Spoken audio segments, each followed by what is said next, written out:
Relangi TV ప్రేక్షకులకు నమస్కారం. త్రిలింగ క్షేత్రాలలో ఒకటిగా, పంచారామ క్షేత్రాలలో ఒకటిగా శివుడు శ్రీ భీమేశ్వరునిగా శుద్ధ స్ఫటికాకారంలో స్వయంభూగా వెలసి, అమ్మవారు అష్టాదశ శక్తి పీఠాలలో ద్వాదశ శక్తి పీఠంగా శ్రీ మాణిక్యాంబాదేవిగా కొలువై మహిమాన్వితమైన శివశక్తి గల అత్యంత శక్తివంతమైన పుణ్యక్షేత్రం ద్రాక్షారామ క్షేత్రం.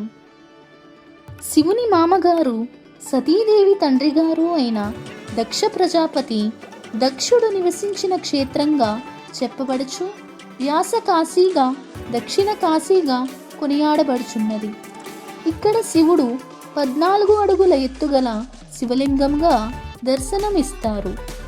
ఇక్కడ స్వామివారిని అభిషేకించడానికి సప్తఋషులు గోదావరిని తీసుకువచ్చారని, ఈ కారణము చేత అంతర్వాహినిగా ప్రవహించే గోదావరిని సప్త గోదావరిగా పిలుస్తారని పెద్దలు చెబుతుంటారు.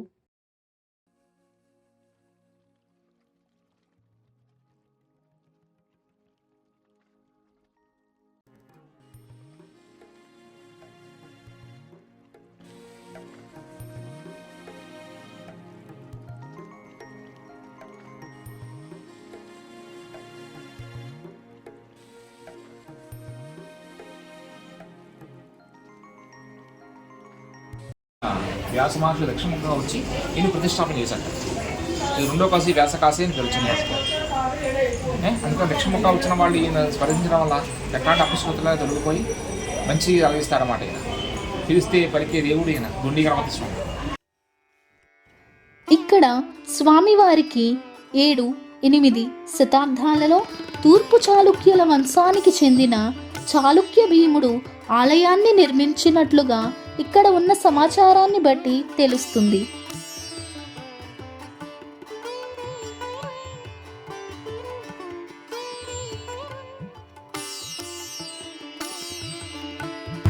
శ్రీమాత్రే నమః. ఓం నమః శివాయ. దక్షిణ కాశీగా ప్రసిద్ధి చెందిన పంచారామాల్లో ఒకటైన అష్టాదశ మహాపీఠాల్లో 12వ పీఠంగా విరాజిల్లుతున్న దక్షిణ కాశీ ద్రాక్షారామ భీమేశ్వర స్వామివారి దివ్యక్షేత్రంలో వివిధ ఆర్థిక సేవల కార్యక్రమాలను ఏర్పాటు చేయడం జరిగింది. గత సంవత్సరం నుంచి కూడా ఈ ఆలయ అభివృద్ధి చాలా విశేషంగా భక్తుల యొక్క జనాదరణ పొందుతూ సామాన్య భక్తులు అందుబాటులో ఉండే విధంగా ఆలయంలో వివిధ ఆర్థిక సేవలు ఏర్పాటు చేయడం జరిగింది.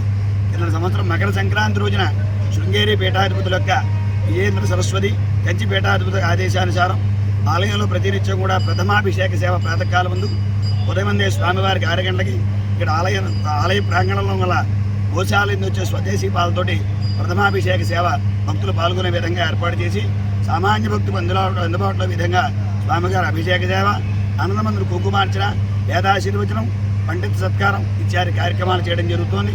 తర్వాత ప్రతిరోజు కూడా స్వామివారికి గోశాల నుంచి వచ్చే ఆవు పాలతోటి మట్టి పాత్ర తోడిండే పెరుగుతో బ్రాహ్మణ చేతి తోడిండే పెరుగుతోటి స్వామివారికి దది సేవ నివేదన, ఆవు పెరుగు నివేదన చేసి భక్తులు ప్రసాదంగా ఇవ్వడం జరుగుతోంది. అన్నదానంలో వినియోగం జరుగుతోంది. ఈ దది సేవలో పాల్గొనడం వల్ల ఐశ్వర్యం, ఆరోగ్యం, కీర్తి, కుటుంబాభివృద్ధి ఇత్యాది ఫలితాలన్నీ కలుగుతాయని చెప్పబడుతోంది. అదేవిధంగా ఈ శక్తిపీఠంలో అష్టాదశ మహాపీఠాల్లో 12వ పీఠంగా మాణిక్యాంబ విరాజిల్లుతున్న ఈ దివ్యక్షేత్రంలో వారం కూడా 10:30 గంటల రాహుకాల సమయంలో అమ్మవారికి విశేషమైన ఖడ్గమాలార్చన, కుంకుమార్చన, త్రిశిదీ నామార్చన, లక్ష్మీ అష్టోత్తర మహాపూజ, మహామంగళహారతి ఏర్పాటు చేసి ఉన్నారు. ఈ పూజలో పాల్గొనడం వల్ల ప్రాప్తి, సర్పదోష నివారణ, దంపతుల విదేశీయ ప్రాప్తి, వివాహ ప్రాప్తి ఇత్యాది శుభ ఫలితాలన్నీ కలుగుతాయి. మాంగళ్యం విశేషంగా ఉంటుందని చెప్పి ఈ శక్తిపీఠంలో గత 2 సంవత్సరాలుగా భక్తుల యొక్క సౌకర్యార్థం చాలామంది భక్తుల కోరిక మేరకు ఈ రాహుకాల కటకాల కుంకుమార్చన కార్యక్రమం ఏర్పాటు చేసి అమ్మవారి విశేష ఆదరణ, భక్తుల యొక్క ఆదరణ పొందుతూ పూజా కార్యక్రమాన్ని భక్తులంతా కూడా పాల్గొంటున్నారు. ఈ పూజలో భక్తులంతా పాల్గొని అమ్మవారి దివ్యానుగ్రహాన్ని పొంది రాహుకేతుల దోషాలు పోగొట్టుకుని సంతానాభివృద్ధి, వివాహ ప్రాప్తి ఇత్యాది కోరికని కూడా నెరవేరుకుంటున్నారు. అదేవిధంగా ఈ ఆలయంలో మురిపెన్నడూ లేని విధంగా కొత్తగా హోమశాల నిర్మాణం చేయడం జరిగింది. ఆలయంలో కొన్ని సంవత్సరాల నుంచి కూడా ప్రతినిత్యం కూడా చండీ హోమ కార్యక్రమం, రుద్రహోమ కార్యక్రమం భక్తులపైన సంవత్సరం పాటు నిర్వహించేలాగా ఏర్పాటు చేసి సామాన్య భక్తులంతా కూడా కలవు చండీ వినాయకు అన్నారు. కలియుగంలో భక్తులంతా కూడా గణపతి చండీ పెంచిన ఆరాధన లేదని, ఎవరైతే గణపతి హోమం చండీ హోమంలో పాల్గొంటారో సమస్త కోరికలు నెరవేరి సర్వబాధా వినిర్ముక్తో ధనధాన్య సుధాన్విత మనుష్యో మత్ప్రసాదేన భవిష్యత్ రసంజయ. ఈ శక్తిపీఠంలో జరిగే ఈ చండీ హోమంలో పాల్గొనడం వల్ల మనుషులు అన్నవారు సమస్త బాధల నుండి కూడా సర్వబాధల నుండి విముక్తి పొంది భవిష్యంతా కూడా సుఖమయమైన ఉంటుందని చెప్పి దేవీ మహత్యాల అమ్మవారు చెప్పబడింది. ఈ ఆలయంలో జరిగే ఈ ఆర్య సేవలో భక్తులంతా కూడా పాల్గొని స్వామివారి అమ్మవారి దివ్యానుగ్రహాన్ని పొందగోరుతున్నాం. అదేవిధంగా ఆలయ అభివృద్ధిలో పాల్గొనే విధంగా భక్తులకి అన్ని విధమైన ఏర్పాట్లు కూడా కార్యనిర్వహణాధికారి అయినటువంటి పేరాన తారకేశ్వర సత్యనామూర్తి గారు, తారకేశ్వర గారు అన్ని ఏర్పాట్లు చేస్తున్నారు. భక్తులు ఏ విధమైన ఇబ్బంది లేకుండా అదేవిధంగా స్వామి ఆలయంలో కొత్తగా రథ నిర్మాణం, అలాగా ఆలయ అన్నదాన భవన నిర్మాణం, హోమశాల నిర్మాణం, సప్తగోదావరి పునరుద్ధరణ, భక్తులకి తాగునీటి సౌకర్యం ఇలాంటి విశేషంగా భక్తుల యొక్క అన్ని సౌకర్యాలు ఏర్పాటు చేస్తూ స్వామివార్ల దివ్యానుగ్రహం భక్తులంతా కూడా పొందుతూ కోరుతున్న ఇట్లా భీమేశ్వర స్వామి దేవస్థానం ద్రాక్షారామ.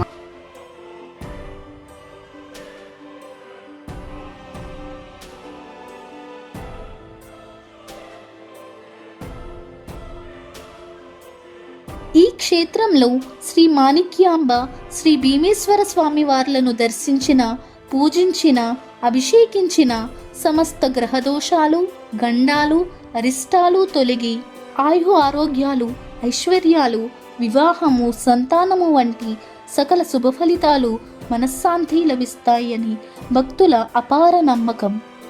ఈ క్షేత్రం ఆంధ్రప్రదేశ్ రాష్ట్రంలో కాకినాడకు సుమారు 28 కిలోమీటర్లు, రాజమహేంద్రవరానికి సుమారు 50 కిలోమీటర్లు, అమలాపురానికి సుమారు 25 కిలోమీటర్ల దూరంలో ఉంటుంది.